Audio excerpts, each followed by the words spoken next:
예, 오늘은 마가복음 4장 10절로 20절 말씀으로 밭은 뒤집어져야 산다는 제목으로 말씀을 나누겠습니다. 자, 유명한 비유죠. 예수님의 유명한 비유입니다. 그래서 우리가 보통 씨 뿌리는 비유라고도 말하기도 하고 네 가지 밭의 비유 이렇게 얘기하기도 합니다. 이 비유라고 말할 때는 사실은 예수님의 말씀의 형태 중에 한 장르라고 보시면 좋을 것 같아요. 예수님이 막 직설적으로 말씀하시기도 하지만 이렇게 비유를 통해서 말씀하시기도 하죠. 그래서 이 비유는 예수님의 말씀 중에 굉장히 중요한 장르 중에 하나다 이렇게 볼 수 있습니다.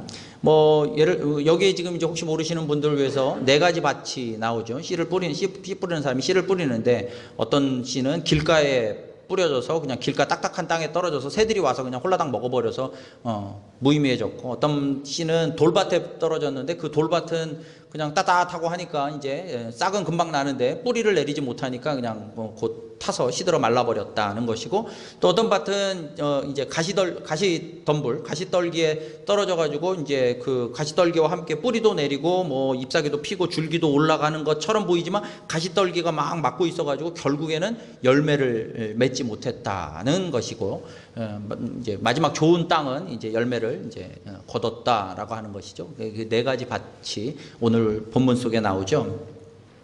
사실 이 비유는 오늘 마가복음 4장 1절에서 부터 보면 많은 사람들이 있을 때 한 비유였습니다. 제자들이 몇 명한테만 한 비유가 아니라 이 비유 자체는 수많은 사람들이 있을 때 그들 전체에게 하신 비유의 말씀이세요. 그런데 마침 많은 사람들이 이 비유를 깨닫지 못한 것 같아요. 이 비유를 깨닫지 못했어. 이 비유를 깨닫지 못했다는 건 돌밭에 떨어지면 왜 저래가 아니죠. 돌밭에 떨어지면 그렇다는 건 다 알아. 그러니까 비유의 어떤 비유의 언어적인 이해는 다 돼. 그렇죠. 돌밭에 떨어지면 싹은 혹시 날 수 있지만 금방 타버리지. 가시떨기에 하면 뿌리 내렸다가 꽃은 못 피고 열매도 못 맺지. 이건 문장으로는 이해를 못 하였다는 게 아니라, 아니 뻔한 말씀을 왜 하시고 난리야? 이런 거죠. 그러니까 그 말씀의 속뜻을 알지 못했던 것 같아요. 심지어는 제자들도 몰랐던 것 같아요. 제자들도 깨닫지 못하고 오늘 이제 10절에 보면, 오늘 본문의 시작인 10절에 보면 그 비유를 물어봅니다. 예수님께서 홀로 계실 때 함께한 사람들과 12제자와 더불어 그 비유에 대하여 예수님께 물어봐요. 아니 그 뻔한 말씀을 왜 하시는 겁니까? 이렇게 하고 예수님께 이 씨 뿌리는 비유를 물어봤죠. 그랬더니 예수님이 씨 뿌리는 비유에서 이 네 가지 밭에서 길가라는 것은 하면서 이 비유의 의미를 먼저 얘기하시기 전에 비유가 뭔지를 먼저 얘기하세요. 예수님이 내가 비유로 말하는 것은 하면서 이 씨 뿌리는 비유가 아니라 비유라고 하는, 아까 말했던 장르, 비유라고 하는 걸 장르라고 부른다면 이 비유의 장르에 대해서 먼저 말씀을 하시는 거예요. 그러면서 11절에 보시면, 오늘 본문의 11절 보시면 이르시되 하나님 나라의 비밀을 너희에게는 주었으나 외인에게는 모든 것을 비유로 하나니. 똑같이 비유로 말씀하셨는데 하나님의 사람들에게는 그것이 다 알려지는, 하나님의 알려진 비밀로 들려지는 반면 하나님하고 상관없는 사람들에게는 그냥 비유로 끝나더라는 거예요. 모든 사람이 그 비유의 문장은 이해를 다 했어. 그 문장의 언어적인 이해는 다 한 거잖아요. 그러면 12절에 그 의미가 뭐냐? 12절을 보시면, 그래서 그들로 보기는 보아도 알지 못하고 듣기는 들어도 깨닫지 못한다는 거예요. 봤죠? 들었죠? 아니 길가밭 다 봤어, 들었어. 이해 못할 게 하나도 없어. 다 보기는 보고 듣기는 들어. 다 아는 것 같아. 근데 도대체 저 말을 왜 하시는지, 저 말의 속뜻이 무엇인지 모르는 거예요. 그냥 그게 이제 비유라고 하는 거예요. 심지어는 그것이 깨닫지 못하는 경우에는 오늘 12절 마지막에 보시면 돌이켜 죄사함을 얻지 못하게 하려 함이라. 심지어는 구원의 문제까지도 치명타를 입을 만큼 이 말씀을 깨닫고 깨닫지 못하느냐로 구원의 어떤 그 가장 본질적인 구원의 영역마저도 이게 치명타를 입힐 만큼의 사항이라는 거예요. 자, 저도 비유로 한번 말씀을 드려보겠습니다. 여러분, 신데렐라 이야기를 다 아시죠? 신데렐라 이야기의 교훈이 뭡니까? 신데렐라 이야기의 교훈이 뭐죠? 뭐 여자는 이쁘고 봐야 한다, 뭐 이딴 소리 하면 큰일 나는 거고, 이제 그러면 안 되는 거고, 그거가 아니잖아. 신데렐라 비유의 교훈이 뭐예요? 착하게 살면 복 받는다는 거죠. 착하게 살면 복 받는다. 사람 착하게 살아야 된다. 뭐 이런 거잖아요. 그 교훈을 모르는 사람이 없어요. 유치원 초등학생 애들도 이렇게 하다 보면 그 교훈을 다 알아. 사람이 착하게 살아야 복 받는다. 근데 여러분, 그 교훈을 뚫어지게 알아도 그 신데렐라가 내 삶에 아무런 변화를 일으키지 못하면 그건 그냥 동화책이죠. 그건 그냥 동화책인 거예요. 그건 너무 명백한, 누구나 다 알아. 신데렐라 비유를 보면서 착하게 살아야 복 받는다라고 마지막에 정리를 안 해줘도 신데렐라 이야기를 보면서 이미 신데렐라 이야기도 알지만 그 이야기가 착하게 살아야 복 받는다는 얘기구만 다 알아. 근데 그 신데렐라가 내 삶을 단 1cm라도 더 착하게 만드느냐? 그렇지 못해. 그러면 그냥 그거는 비유고 그건 그냥 동화책인 거예요. 여러분, 신데렐라의 이야기로 말미암아 변화된 인생이 있을지 모르겠는데 없겠죠. 거의 없을 거 아니겠어요? 그러면 그래서 신데렐라는 그냥 영원히 동화책인 거예요. 그럼 진짜 위험한 게 뭘까요? 예수님의 말씀도 신데렐라처럼 될 수 있다는 거죠. 예수님의 비유도 그냥 신데렐라 이야기. 씨 뿌리는 비유 다 알아. 좋은 밭에 뿌려야 된다는 것이구만. 아이고, 열매를 거두라는 뜻이었어. 오케이, 다 아는 거지.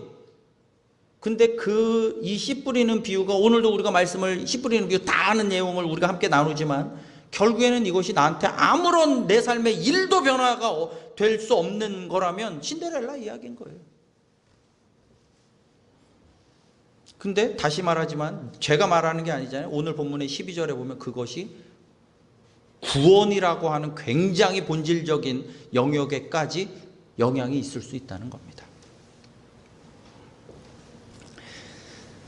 오늘도 우리가 말씀을 나눌 때 그것이 목사님이 무슨 말하는지 모르겠어요, 이런 경우는 거의 없을 거예요. 그 문장적인 언어적인 이해를 못하는 거는 없을 거예요. 그러나 보아도 들어도 그것이 무의미한 것으로 끝나면 그것은 신데렐라 이야기인 거죠. 그래서 아까 예수님이 말씀하신 거예요. 하나님의 사람들에게는 하나님의 비밀을 아는 말씀으로 되어지겠지만 하나님과 상관없는 사람들에게는 그냥 비유야. 비유로 끝나는 거야. 신데렐라 이야기인 거지. 이렇게 말씀하신 거죠. 그러나 여러분, 예수 그리스도의 비유는 우리의 삶을 뒤흔들고 뒤집고 변화시키는 권세가 있는 줄 믿습니다.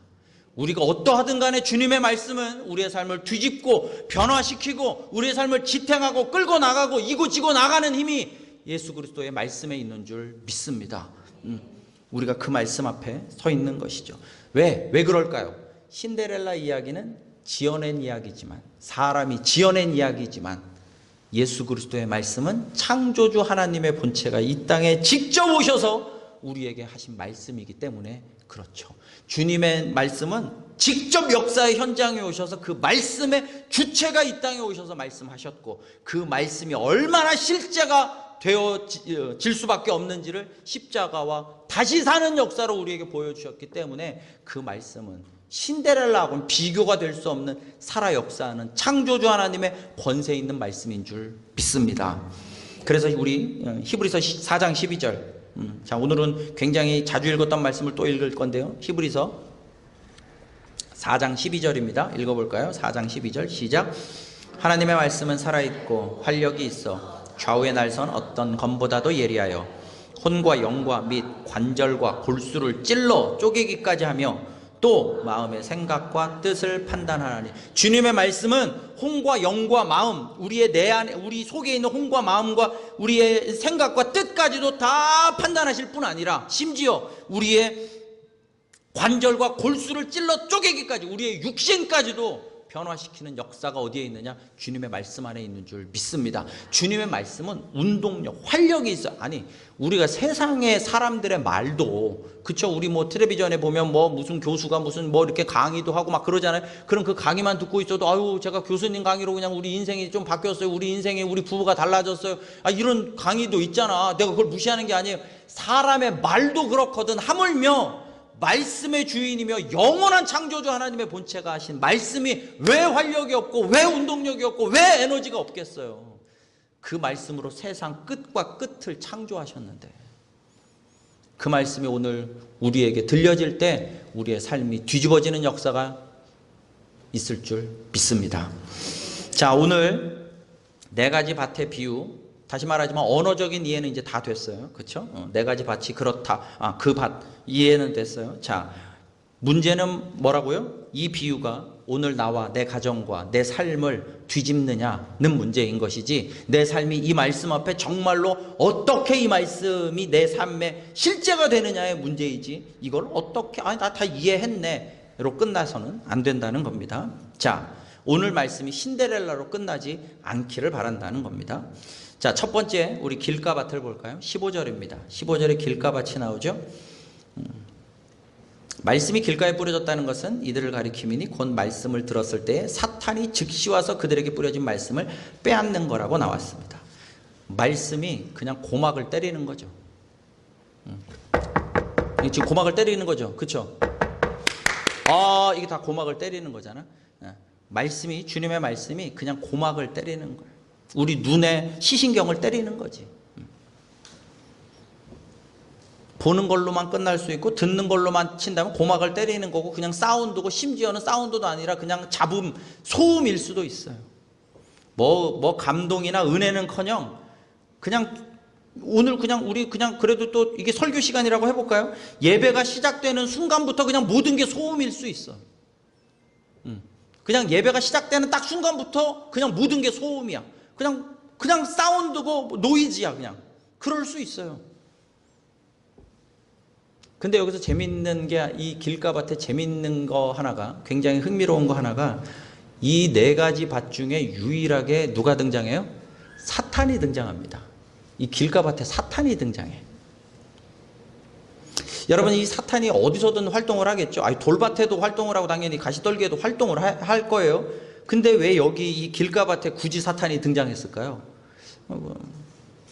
그냥, 자, 또 말합니다. 꼭 맞는 건 아니야. 그냥 내가 맘대로 해석하는 거니까. 아마 저 돌밭이나 가시덤불밭은 쫄개들, 그걸 귀신들이라고 부르면 그냥 쫄개들, 귀신들을 보내나 봐. 근데 이 길가밭은 직접 출근하는 것 같아요. 사탄이. 직접 출근하는 거예요. 이 길가밭이 그러니 얼마나 강력한 밭입니까? 다시 한번요. 이건 재미삼아도 얘기 드리는 거지만, 예수님의 말씀을 허투루 듣지 않으면, 아니 왜 갑자기 사탄이 여기만 등장했을까? 길가밭이 얼마나 단단하고 딱딱하고 얼마나 변화되기 힘든 밭이면 길가라고 하셨을까요? 저 사탄을 등장시켰을까요? 1년 12달 50번이라고 한다면 50번, 2년이면 100번이죠. 20년을 교회 다녔으면 수백 번을 말씀을 들으면서도 그 말씀이 그냥 소음으로 끝난다? 그럴 수 있어요. Nothing. 아무것도 없을 수 있어요. 그냥 소음이야. 이런 사람은 정말로 사탄에 붙잡혀 있다는 거죠. 반대로 얘기해 볼까요? 사탄 입장으로. 사탄 입장에서 왜 직접 출근할까요? 거기에 열매가 맺히면 사탄이 끝장나게 생긴 거예요. 저긴 반드시 열매가 맺혀지면 안 돼. 저기에 열매, 저 밭에 저 사람에게 열매가 맺어지면 사탄 입장에서 난리가 날 사람인 거 가봐요. 그러니까 직접 출근하죠. 말씀이 제대로 심겨지기만 하면, 열매가 맺어지기만 하면 사탄의 입장에서 큰일 날 사람들 길가밭이죠. 여러분 혹시 잠깐만 집중해 보시되, 목사님의 말이, 제 말이 다 예수님의 말이라는 뜻은 아니지만, 그래도 우리가 이제 그냥 일상적으로 주일마다 내가 예배에 오지만 그냥 목사님의 말이 그냥 소음이었다, 정말. 저는 하나도 안 서운하진 않지만, 내색을 나한테 안 해주니까 상관없어요. 근데 한번 잠깐만이라도 생각해 보시라고. 목사님의 말이 정말로 소음이었다. 내가 성경을 잠깐 읽으라고 하니까 좀 읽었지만 그냥 내 시신경만, 내 동공만 잠깐 때렸을 뿐이지 아무런 의미가 없었다. 진짜 내가 길가인가 보다 하는 사람은 그거 진짜 마귀가 역사하고 있는 거 아니겠어요? 성경 그대로 내가 지금 말하는 게 아니라. 말씀 앞에 우리가 마음을, 뜻을, 힘을 다하여 집중해야 할 줄 믿습니다. 집중하라는 겁니다. 마음과 힘과 뜻을 다하여 한번 집중해 봐야 합니다. 이게 마귀가 역사할 때 그 마귀보다 더 세게 말씀 앞에, 주님의 복음 앞에, 진리 앞에 집중을 해봐야 돼요. 그렇게 될 때 이 길가밭은 사실은 마귀가 그 사람을 결박하고 있는 거예요.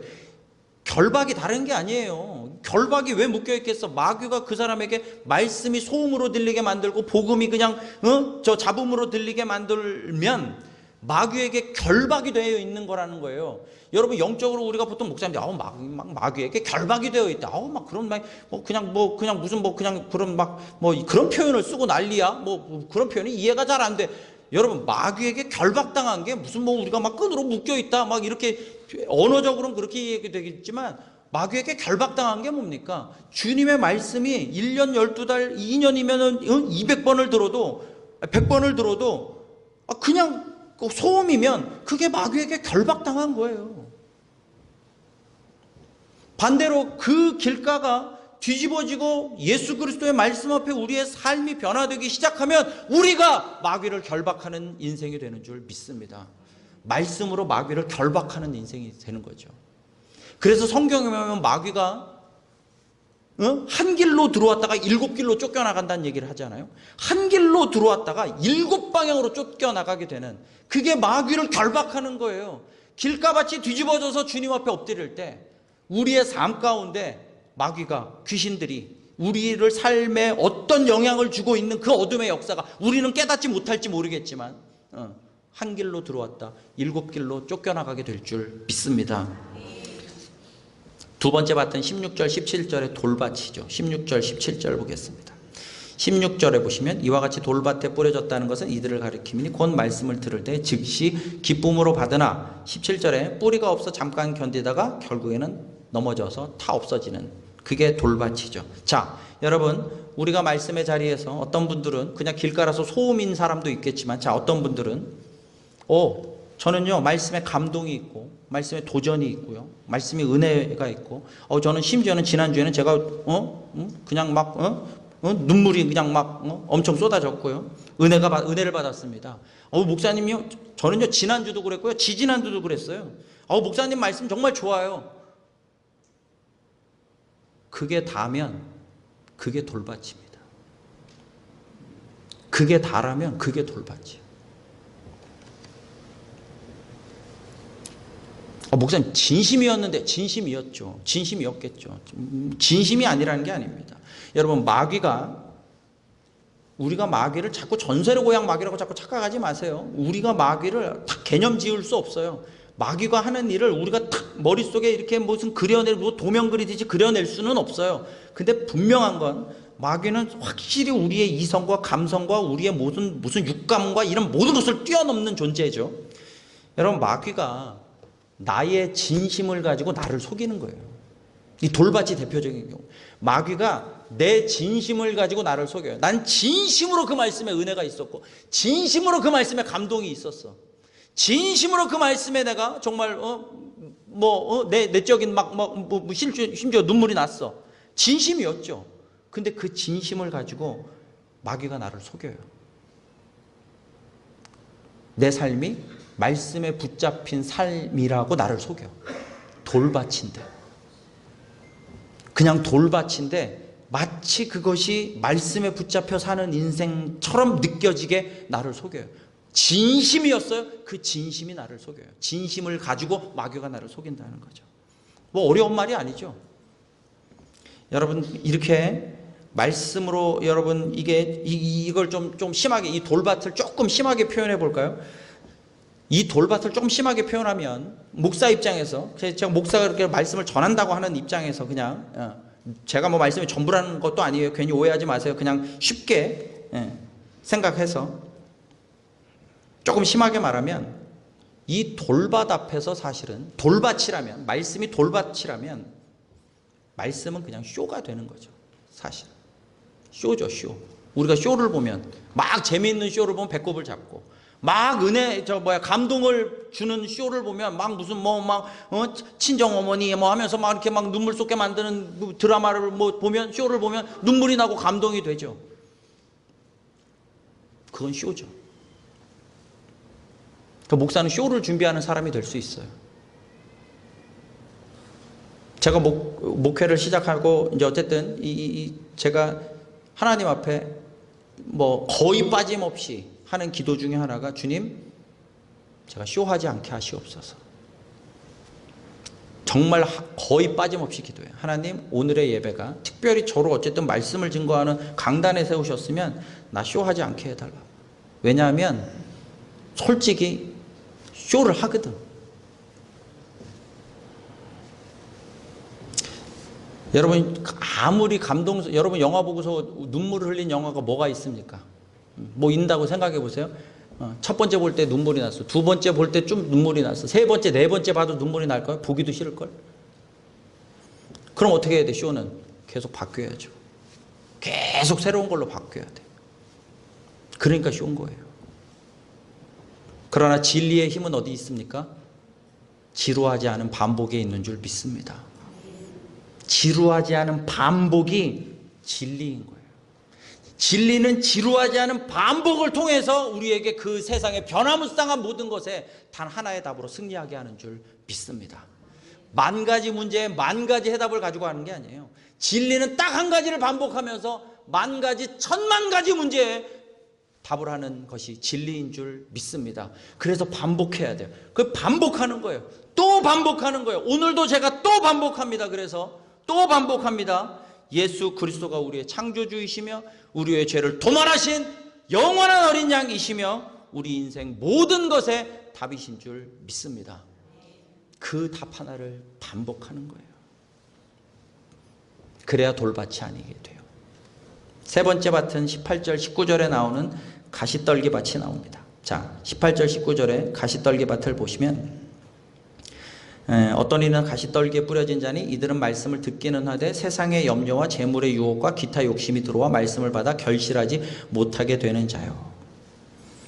여러분, 말씀 앞에서 우리가 나름 삶을 기울이고 교회 생활도 그럭저럭 하는 것 같아 보여도 여기 나온 것처럼 우리는 말씀을 세상의 염려와 세상의 유혹과 저울질하고 삽니다.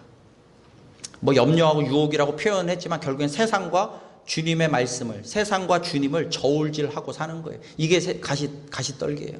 그러니까 저울 위에 양쪽 저울 위에 주님은 아예 없으면 말할 것도 없지만 올려놔요. 내 인생의 저울에 세상도 있고 주님도 있어요.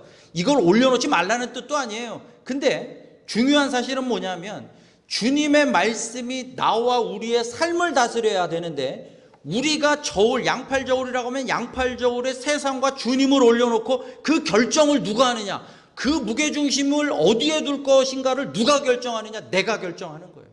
다시 한번요.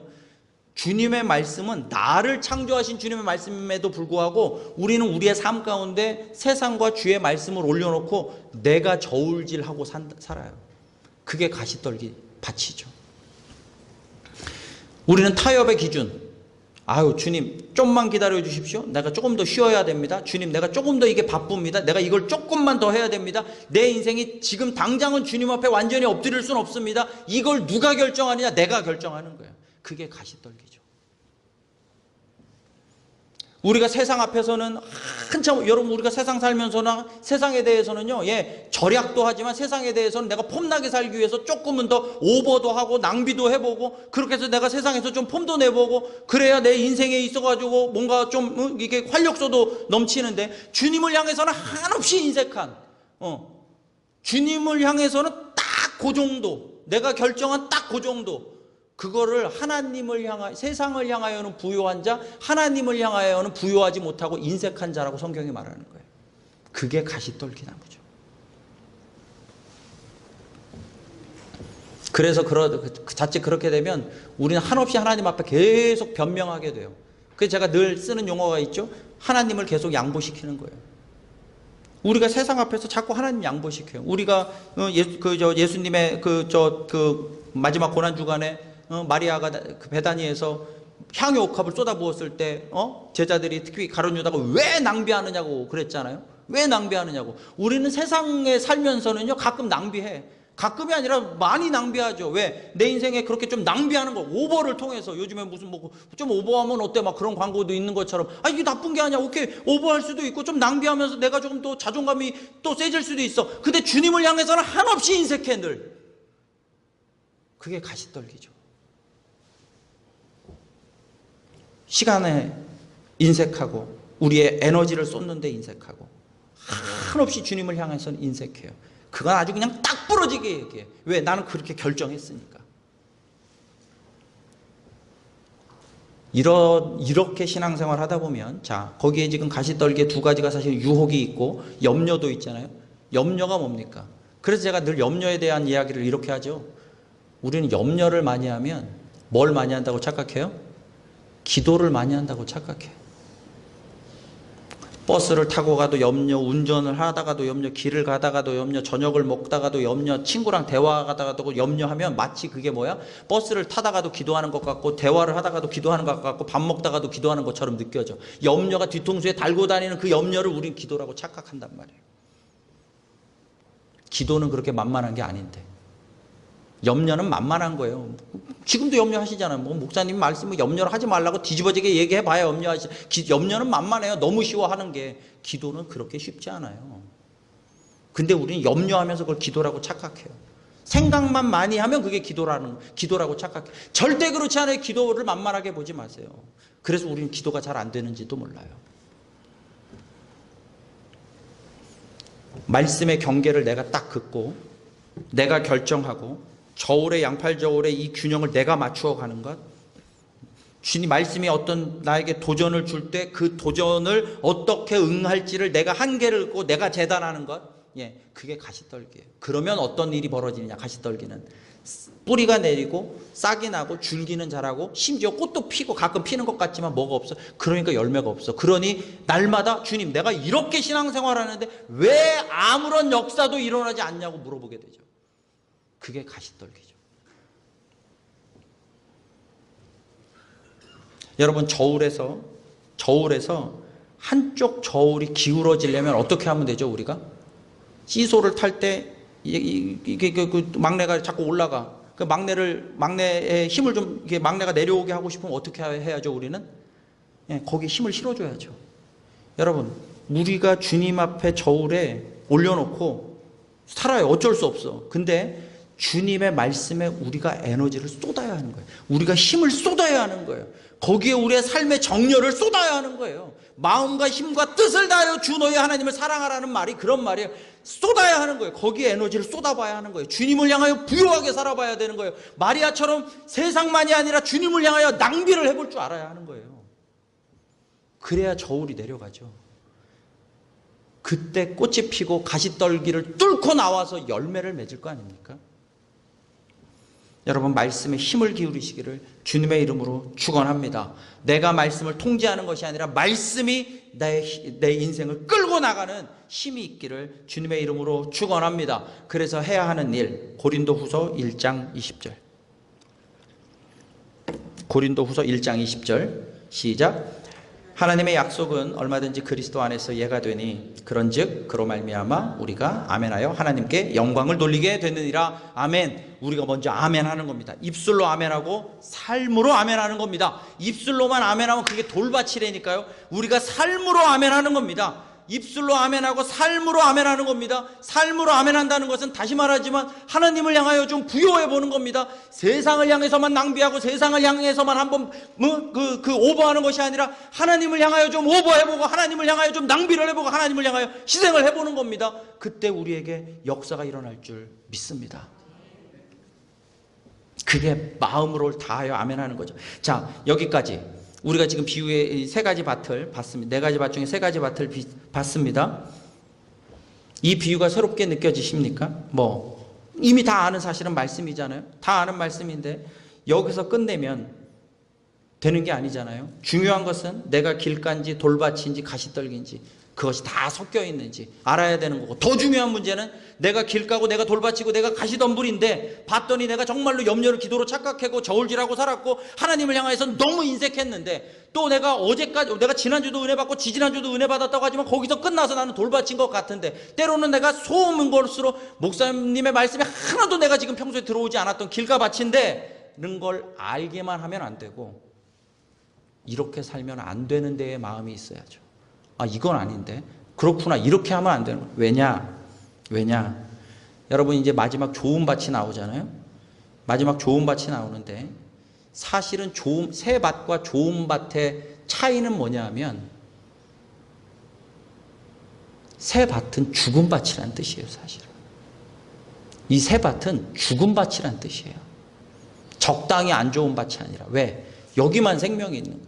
여러분, 우리가 저기 지금 밭에 무슨 뭐 고추도 심고 뭐 토마토도 심고 뭐 이거 옥수수도 심고 그랬어요. 여러분, 옥수수 대가 막 이렇게 나왔는데 옥수수는 하나도 없어. 고추 때는 막 두께가 막 5cm씩 되는데 고추는 하나도 없어. 토마토를 열었는데 토마토는 하나도 없어. 죽은 밭이지.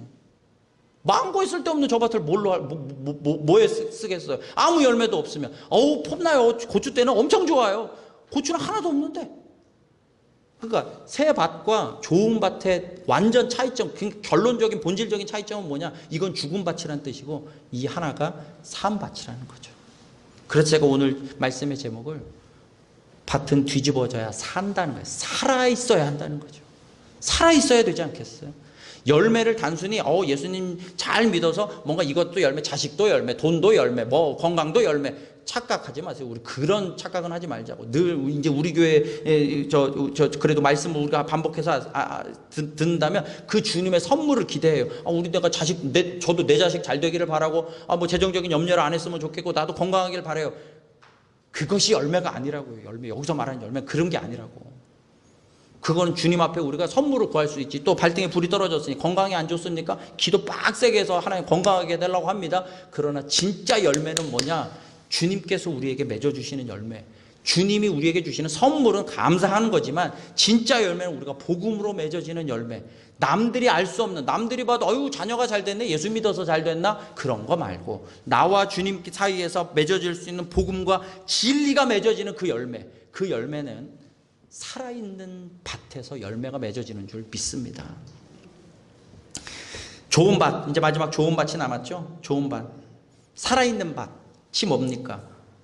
여러분, 제가 이 네 가지 밭의 비유를 할 때마다 말하지만, 원래 좋은 밭은 있어요, 없어요? 원래 좋은 밭이 어디 있어? 원래 좋은 밭이, 원래 다 나쁜 밭이지. 근데 좋은 밭으로 만드는 거죠. 그럼 좋은 밭, 원래 좋은 밭으로, 아니 원래 나쁜 밭인데 좋은 밭으로 만들려면 뭘 해야 된다고요? 기경을 해야죠. 기경을 해야 됩니다. 파 엎어야 되니까. 기경, 뒤집어 엎는다는 거. 간다, 밭을 간다, 뒤집어 엎는다는 뜻 아닙니까? 여러분, 우리가 말씀의 열매를 기대한다면 지금 내 마음의 상태에서 뒤집어져야 할 줄 믿습니다. 뒤집어져야 하는 거예요. 한 번쯤 말씀 때문에 한번 뒤집어져 봐야 되는 거예요. 뒤집어져 봐야 하는 거예요. 그래서 집 어자를 빼면 안 돼. 뒤집어져 봐야 하는 거야. 알았죠? 물론 가끔씩은 뒤져도 봐야 돼. 근데 뒤집어져야 돼. 우리의 삶이 주님 앞에 정말 죽어봐야 되는 거죠. 사실 어떤 의미에서 주님의 말씀 앞에 내 삶이 한번 죽어봐야 돼요.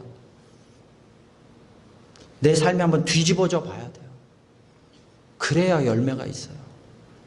여러분, 이 말씀이 또 그냥 신데렐라처럼 흐르지 말고, 길가는 뒤집어져야 좋은 밭이고요, 돌밭도 뒤집어 엎어야 좋은 밭이 되고요, 가시덤불도 뒤집어 엎어야 되는 거예요. 우리의 삶이 그리스도의 말씀으로 말미암아, 진리로 말미암아, 복음으로 말미암아 한번 뒤집어져 봐야 돼요. 그 뒤집어져 보기 위해서 주님 앞에 안 해보던 걸 좀 해보세요. 내가 절대 선 긋고 다니는 그 선을 넘어보세요. 주님을 향해서. 내가 주님을 향하여 인색했다면 주님을 향하여 좀 부요해 보세요. 주님을 향해서 선 긋고 살았다면 그 선을 좀 넘어보세요. 요즘에 광고도 나오잖아요. 인생 좀 오버하면 어때? 주님을 향하여 좀 오버해 보세요. 그게 뒤집는 거예요. 선 긋고 살지 마세요. 그럼 딱딱해져요. 선 긋고 살다 보면 나도 모르게 가시덤불이 자라요. 뒤집어 보세요. 그때 열매가 맺어져요. 여러분, 기경은 어떻게 기경이 됩니까? 바울이 그랬잖아요. 바울이 복음을 방해하고 자기가 사탄의 죄인의 괴수 노릇을 했죠. 내가 보기에 바울은 완전히 길가밭이었어요. 길가밭. 바울은 말할 것도, 이건 확실하게 말할 수 있어. 길가밭이요. 왜냐? 여러분, 바울은 예수 믿는 사람들을 잡으러 다녔잖아요. 그럼 예수 믿는 사람들을 잡으러 다닐 때 바울에게 고통받고 감옥으로 끌려가는 사람은 바울에게 뭐라고 했을까요? 네 예수님 믿어야 된다고. 너 복음 앞에 굴복해야 된다고. 바울이 엄청 복음을 많이 들었을 거예요. 왜? 복음을 믿는 사람, 예수님을 믿는 사람들을 그토록 잡아가지고 못살게 굴었으니 그 사람들만 만났을 거 아닙니까? 그러니까 그 사람들에게 복음을 엄청 들었을 거예요. 잡아가두면서 그 사람들이 바울에게 네 그렇게 살면 안 된다고. 예수님 죽으시고 너를 위하여 죽으시고 부활하셨으니 너 예수님 믿어야 된다고. 근데 바울이 어떻게 들었을까? 길 깐 거지. 딱딱해서 길 깐 거야. 근데 아까도 제가 말했죠. 바울에게 마귀가 출근했겠지. 왜? 바울이 변했다가는 마귀가 난리가 나니까. 제가 바울을 보면서 길가밭에 마귀가 출근한 이유를 그래서 제가 아까 말씀 그렇게 드린 거예요. 바울이 변했다가는, 바울의 마음이 뒤집어졌다가는, 바울이 복음으로 말미암아 요이 땅을 시작했다가는, 바울이 예수 그리스도의 복음으로 자기의 인생을 낭비하고 오버하고 부유하기 시작했다가는 마귀가 난리가 나니까 마귀가 출근했을 거예요. 아마. 그러니까 계속 길가처럼 쳐냈을 거라고. 근데 바울이 뒤집어지죠. 우리 사도행전에 요즘에 보고 있는데 뒤집어지죠. 다메섹 도상에서 부활의 예수님으로 뒤집어졌어요. 죽은 예수로 끝났는데, 죽은 이단 괴수로 끝났는데 부활의 예수님으로 뒤집어졌어요. 한 번 딱 뒤집히니까 어떻게 돼요? 바울이 마귀의 역사를 초토화시키고 마귀가 한 길로 들어왔다 7길로 쫓겨나간다는, 마귀를 결박하는 역사를 바울을 통해서 보게 되죠. 오늘 우리의 삶이 그렇게 되어야 할 줄 믿습니다. 저 역시 제가 가끔 우리 새가족반이나 할 때 가끔 말씀드렸고, 우리 교회 식구들한테도 몇 번 간증을 했지만, 제가 목회 시작하고 얼마 안 있어서, 지금도 젊지만 그때는 얼마나 더 젊었겠어요.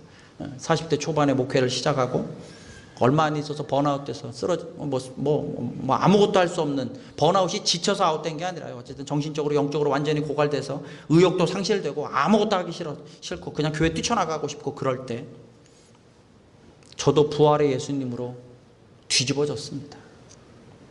부활의 예수님을 몰랐던 게 아닌데 그 부활의 예수님으로 뒤집어졌어요. 그랬더니 목회가 바뀌고 설교가 바뀌고 세상을 바라보는 눈이 바뀌고 성경을 보는 눈이 바뀌고 내 복의 기준이 바뀌고 영원한 나라의 소망의 크기가 바뀌고 주님을 향하여 쏟는 에너지가 바뀌고, 달라진 건 하나도 없는데 마음이 한번 확 부활의 예수님으로 뒤집어 엎어지니까 내 인생이 바뀌었습니다.